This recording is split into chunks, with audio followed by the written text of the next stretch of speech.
என் பேரு கீர்த்தனா. எனக்கு 29 இயர்ஸ் ஆகுது. நான் மேடவாக்கம்ல இருந்து வரேன். எனக்கு வந்து கிளீனேகல்ஸ் ஹாஸ்பிட்டல்ல gynaecologist ma'am doctor Padmapriya madam வந்து நான் கன்சல்ட் பண்ணேன். ஃபர்ஸ்ட் இனிஷியலா 26 இயர்ஸ்ல ஃபர்ஸ்ட் பேபி டெலிவரி பண்ண இங்க தான். மேம் வந்து எனக்கு ரொம்ப ஸ்மூத்தா நார்மல் வெஜைனல் டெலிவரி தான் எனக்கு இது பண்ணாங்க.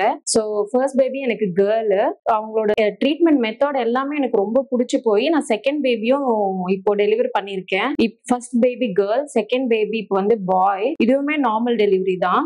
ஆன்டினேட்டல் பாத்தீங்கன்னா என்னென்ன ஸ்கேன் எந்தெந்த மந்த்ல கரெக்டா எடுக்கணும் எல்லாமே கரெக்டா எனக்கு பிரிஸ்கிரைப் பண்ணாங்க. அதுக்கேற்ற மாதிரி நானும் ஆன்டினேட்டல்ல எல்லா டயக்னோசிஸ் எல்லாமே ஸ்கேன் எல்லாமே நான் கரெக்டா பண்ணேன். எக்ஸசைஸும் பண்ண சொன்னாங்க, ஆன்டினேட்டல் எக்ஸசைஸ் அதெல்லாம் பண்ணேன். அதே மாதிரி எனக்கு அவங்க சொன்ன மாதிரி பண்ணதுனால எனக்கு நார்மல் டெலிவரி ஆச்சு. போஸ்ட் நேட்டலா இப்போ நான் வந்து கன்சல்ட் பண்ணேன். ஸோ இப்போ எனக்கு சாட்டிஸ்ஃபைடா இருக்கு.